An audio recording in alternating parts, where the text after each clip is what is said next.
here every time we're doing a peddling. 2 o'clock? I'm good. I'm game. I'm there. Good to see you. We'll stay in touch. We'll see you.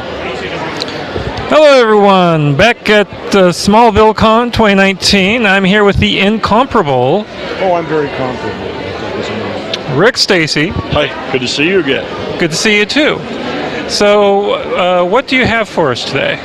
I have tuna salad on rye. No. I don't have that. Today I have a plethora of comic book creative things with me. I have some other creative endeavors I'm involved in too with my books and my CDs that I've recorded, spoken word, poetry, original music, the whole gamut of all that kind of stuff.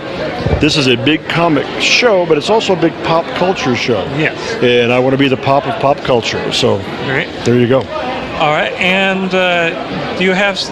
You told us earlier about some Doom Patrol. Yes.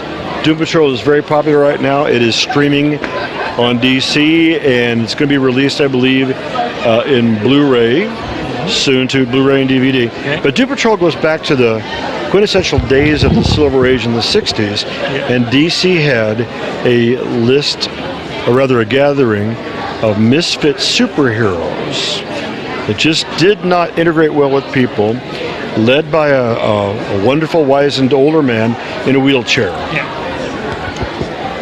And after the earthquake, we're all better now. And it sounds like a precursor to X-Men.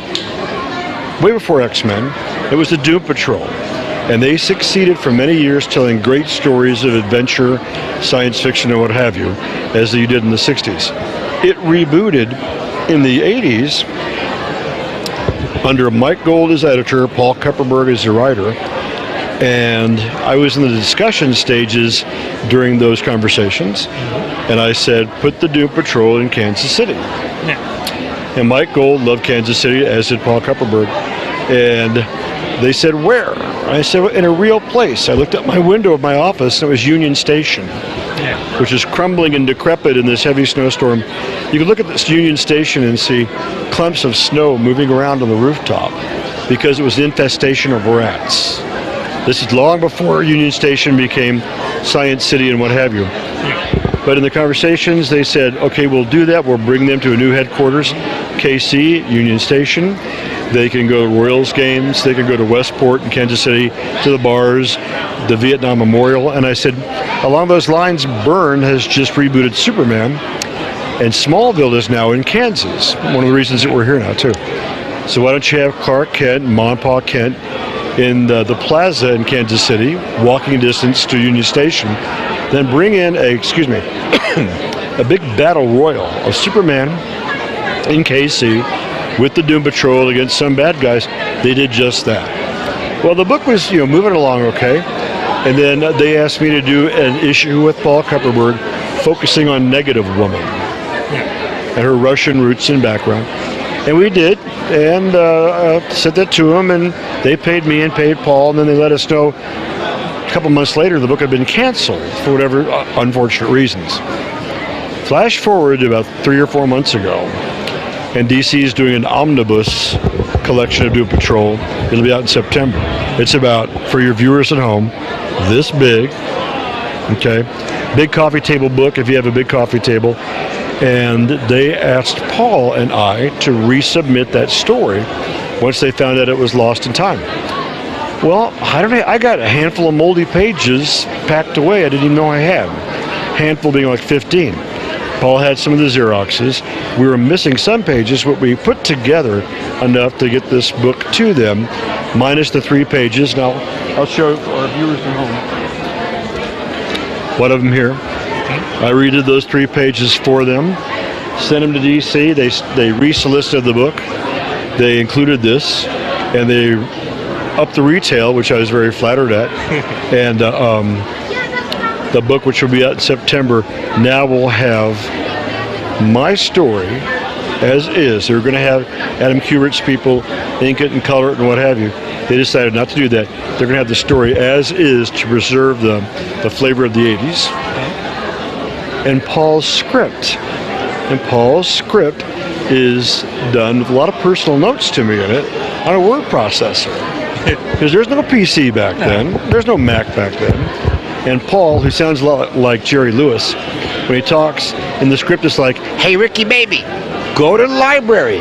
Get the new issue of Time magazine. You can find reference for this," because that's how you did that then. Yeah. There's no internet to look for. So it's a labor of love. It's lost to history, coming back out, and you'll see it in September. And it's so big you'll get a hernia from carrying it around. Well, excellent. Now, as an artist, I gotta ask one thing: what is the hardest thing to draw? Accurate, intricate battle armor or mechanics like the intricacies of a car. That's why if you really have to render super, super accurate, it's arduous at best. If you are drawing and you leave something to the imagination, close counts, okay?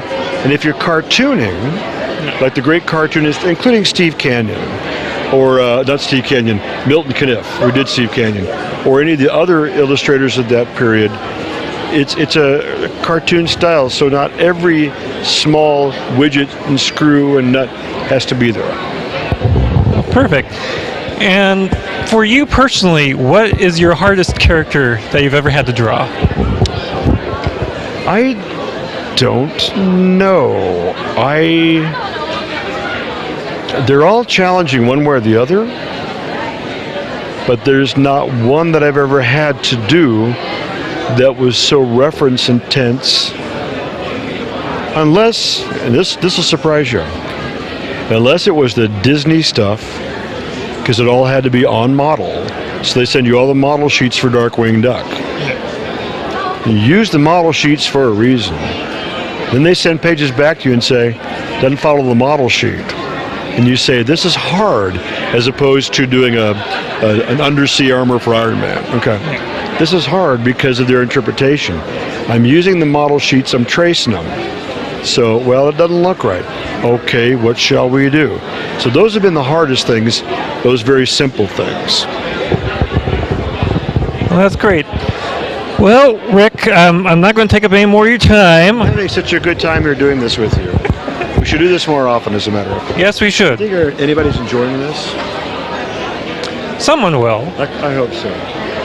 You know, I have had an interview with over 20 views, so maybe yours will top that. If we get 6, we'll be like, no, I appreciate that. I appreciate that. Rick, I thank you for your time, and we'll have to do this again in the future. I hope I'm here in the future. Let me take my pulse. I think I'll be here in the future. Thank you. Excellent. Thank you very much. Thank you.